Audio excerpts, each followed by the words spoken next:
نحمدہ ونصلی ونسلم علی رسولہ الکریم اما بعد۔ بھائی اور دوستو، روزہ عظیم و شان عبادت ہے اور اللہ تعالیٰ اپنے بندے کو اس کے اوپر ڈھیروں اجر عطا فرماتے ہیں، اور پھر دوسرے بندے کا روزہ افطار کروانا، اس کے اوپر اس کو بڑا اجر ملتا ہے۔ تو ہم پہلے تو اجر دیکھتے ہیں کہ روزہ رکھنے پہ کتنا اجر ملتا ہے، تاکہ دوسرے کا روزہ افطار کروانا آسان ہو جائے، اور نیکیوں کا حریص بننا، ایمان والے کو اس کی ترغیب دی گئی ہے کہ اس کو نیکیوں کا حریص ہونا چاہیے۔ تو سب سے پہلے ہم دیکھتے ہیں کہ روزے پہ کتنا اجر ملتا ہے۔ تو ایک حدیث جس میں یوں فرمایا گیا ہے کہ اگر کسی نے روزہ جان بوجھ کر چھوڑ دیا، بغیر کسی شرعی عذر کے رمضان المبارک کا روزہ چھوڑا، وہ اگر ساری زندگی روزے رکھتا رہے، اب ساری زندگی روزے رکھتا رہے تو وہ اس رمضان المبارک کے ایک روزے کے اجر کو نہیں پہنچ سکتا۔ تو اب ہم اس سے سوچ سکتے ہیں کہ ایک روزے کے اوپر اللہ تعالیٰ اپنے بندے کو رمضان المبارک کے روزے کے اوپر کتنا اجر دے رہے ہیں کہ اگر ساری زندگی روزے رکھے جائیں تو اس ایک روزے کا بدلہ نہیں ہو سکتا۔ اور ایک حدیث مبارکہ جس کو ہم اس میں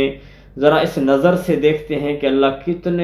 کتنا اپنے بندے کو اجر عطا فرماتے ہیں۔ اللہ کے نبی صلی اللہ علیہ وسلم نے فرمایا حدیث قدسی کے اندر،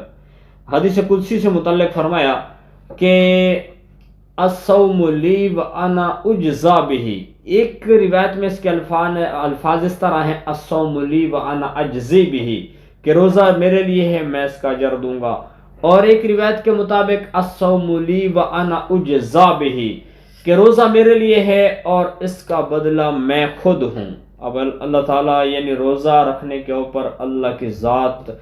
ہمیں حاصل ہو جاتی ہے، ہمیں اللہ کا قرب حاصل ہو جاتا ہے، اللہ کی محبت مل جاتی ہے، ہمیں اللہ مل جاتا ہے۔ تو جس کو اللہ مل گیا تو اس کو سب کچھ مل گیا۔ تو اس نسبت سے ہمیں دیکھنا چاہیے کہ روزے کے اوپر اللہ کتنا اجر دے رہا ہے۔ تو اب روزہ دوسری کسی کا جب افطار کروایا جاتا ہے تو اس کے اوپر اللہ تعالیٰ کتنا اجر دیتے ہیں۔ اگر ایک بندہ روزے رکھ رہا ہے تو روزے رکھے گا 29 30 رکھ سکتا ہے، جتنے روزے بنیں گے اتنا اجر وہ حاصل کر سکتا ہے۔ لیکن دوسرے کے روزے افطار کروا کے ہزاروں روزے ماہ رمضان کے اندر ہزاروں روزوں کا اجر یہ اپنے نامہ اعمال میں لکھوا سکتا ہے۔ اللہ کے نبی صلی اللہ علیہ وسلم کا فرمان ہے من فطر صائما كان له مثل اجره غیر انه لا ينقص من اجر الصائم شيئا، کہ جس نے کسی مسلمان کا، ایمان والے کا روزہ افطار کروایا، اس کو ایسے ہی اجر ملے گا جیسے کہ اس روزہ رکھنے والے کو اللہ اجر عطا فرماتا ہے، اور اس روزہ دار کے اجر میں ذرہ برابر بھی کمی نہیں کی جائے گی۔ یہ جو ڈھیروں اجر ہے روزہ افطار کروانے والے کو اللہ تعالیٰ اپنے خزانے سے عطا فرمائیں گے۔ تو روزہ افطار کروانے کا اتنا بڑا اجر، کیونکہ جب کسی کا روزہ افطار کروایا جا رہا ہے تو اس میں ایک بڑی اہم چیز جو ہمیں دیکھنی چاہیے، جب مسلمان کسی دوسرے کا روزہ افطار کرواتا ہے تو اس کے دل کے اندر روزے کی بڑی قدر ہے، اور پھر روزہ رکھنے والے کی بڑی اہمیت اور قدر اور رسپیکٹ ہے۔ یعنی اس نے اللہ کی عظیم و شان عبادت کی قدر کی ہے کہ اس بندے نے روزہ رکھا ہوا ہے، وہ اس کا روزہ افطار کروا رہا ہے، اور پھر روزے دار کو کھانا کھلا رہا ہے، اس کو پانی پلا رہا ہے، اس کو مشروب پلا رہا ہے، اس کو فروٹ کھلایا جا رہا ہے، اس کی رسپیکٹ کر رہا ہے کہ یار تم نے روزہ رکھا ہوا ہے۔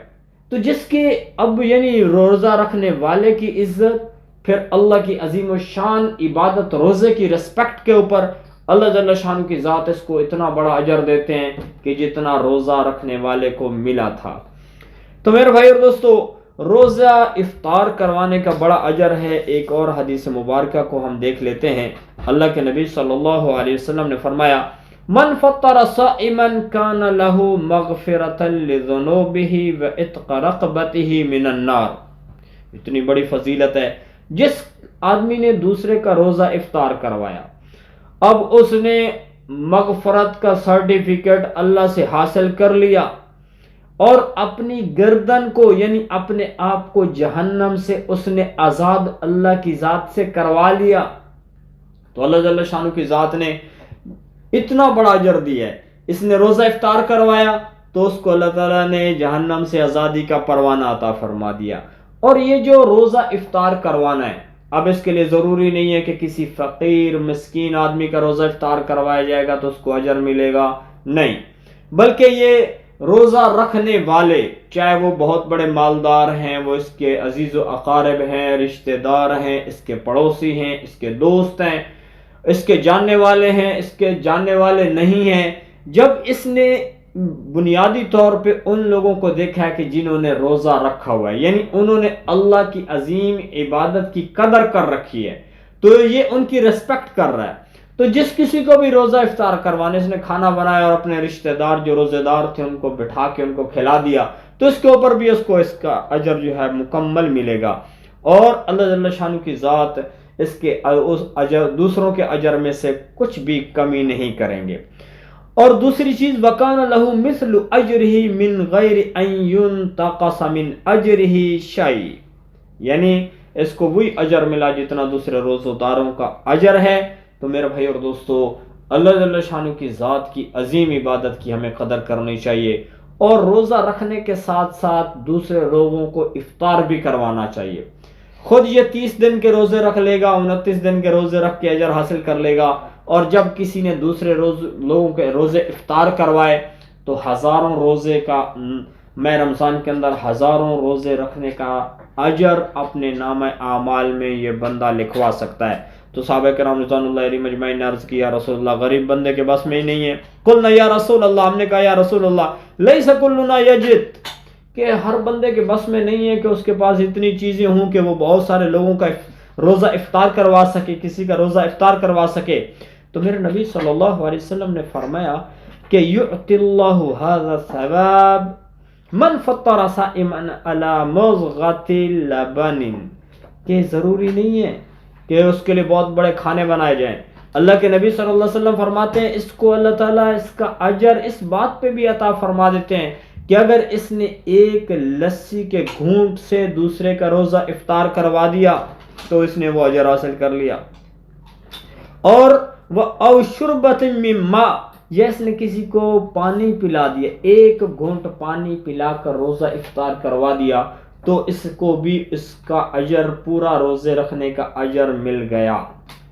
تو میرے بھائی اور دوستو، جو مالدار ہیں وہ بہت بڑی دعوت کر کے بھی روزہ افطار کروا سکتے ہیں، اور جس کے اندر زیادہ استعداد نہیں ہے وہ نارمل سی ہلکا پھلکا انتظام کر کے، ٹھنڈا پانی پلا کر، جو ہے کسی کو مشروب پلا کر، تھوڑا سا فروٹ کھلا کے، ایک کھجور جو ہے وہ ایک کھجور کا دانہ کھلا کے یہ بہت بڑا اجر حاصل کر سکتا ہے۔ تو میں رمضان نیکیوں کا سیزن ہے، تو ہمیں اس نیکی کے حوالے سے اتنا حریص ہونا چاہیے، جتنا ہو سکتا ہے زیادہ سے زیادہ نیک اعمال کیے جائیں، اور خاص طور پر روزہ دار کی افطاری کا بھی اہتمام کرنا چاہیے تاکہ بہت سارا اجر ملے۔ اور اللہ کے نبی صلی اللہ علیہ وسلم نے ایک اور خوشخبری دی کہ جو بہت بڑی دعوت کر کے لوگوں کو اچھا کھانا کھلاتا ہے اس کو کیا اجر ملے گا؟ فرمایا من اشبع صائما سقى الله من حوضه شربہ لا يشبع حتى يدخل الجنہ، کہ جس شخص نے کسی ایمان والے جو روزے دار تھا اس کو اتنا کھانا کھلایا کہ وہ سیر ہو گیا، اس نے کھا پی کے ماشاءاللہ اس کا پیٹ بھر گیا، اتنا کھانا کسی کو کھلایا تو اللہ جل شانہ کی ذات اس کو قیامت کے دن اپنے حوض سے پانی پلائیں گے، اور جو وہ پانی پیے گا تو اس کے بعد اس کو کبھی پیاس نہیں لگے گی یہاں تک کہ وہ جنت میں داخل ہو جائے۔ حالانکہ ہم سنتے رہتے ہیں کہ قیامت کا دن ایسا دن ہے یوم یفر المرء من اخیہ و امہ و ابیہ و صاحبتہ و اخیہ، سب بھاگ جائیں گے، ایک دوسرے کے قریب کوئی نہیں آئے گا۔ وہ ایسا یعنی خوفناک دن ہے کہ اس وقت میں انبیاء علیہ السلام بھی پریشان ہوں گے، نفسی نفسی کا عالم ہے، اور سورج آسمان سے اتر کر سر کے قریب آ چکا ہوگا اور لوگوں کے اوپر آگ برسا رہا ہوگا، تو اس وقت کیا گرمی کی کیفیت ہو سکتی ہے، کیا بھوک اور پیاس کا عالم ہوگا۔ تو جو بندہ کسی مسلمان کا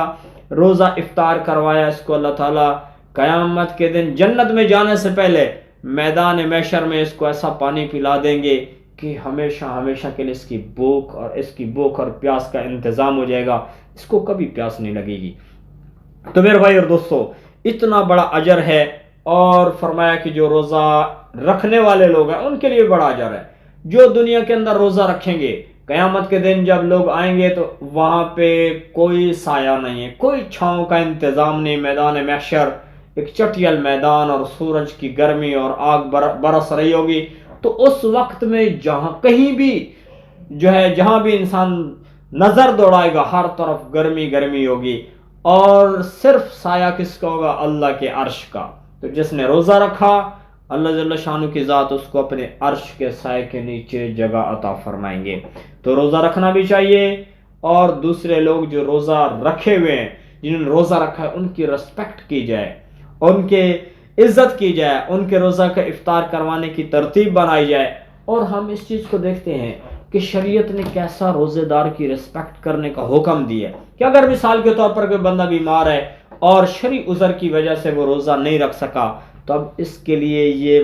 مناسب نہیں ہے، یہ جائز نہیں ہے کہ وہ کسی روزہ دار کے سامنے کھائے یا سر عام جا کر کھانا پینا شروع کر دے، اس کی اجازت نہیں۔ روزے دار کی بھی رسپیکٹ کرنا ضروری ہے۔ اور میرے نبی صلی اللہ علیہ وسلم نے فرمایا کہ جب اللہ کے نبی صلی اللہ علیہ وسلم کہیں روزہ افطار کرتے تھے تو پھر ان کو دعا بھی دیتے تھے۔ جیسے ہم خود کھانا کھاتے ہیں، اپنے گھر سے کھانا کھا رہے ہیں، تو ہمیں چاہیے کہ ہم دعا پڑھ لیں، الحمدللہ الذی اطعمنا وسقانا وجعلنا مسلمین، کہ اللہ تیرا شکر ہے، تو نے کھلایا پلایا، مجھے مسلمان بنایا۔ اور جب ہم کسی اور کے گھر سے کھانا کھاتے ہیں تو شریعت نے ہمارے پیارے حبیب صلی اللہ علیہ وسلم نے ہمیں ایک دعا بتائی ہے، اللہم اطعم من اطعمنی واسق من سقانی،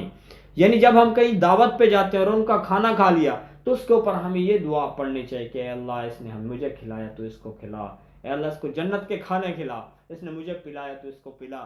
تو اس کے لیے دعا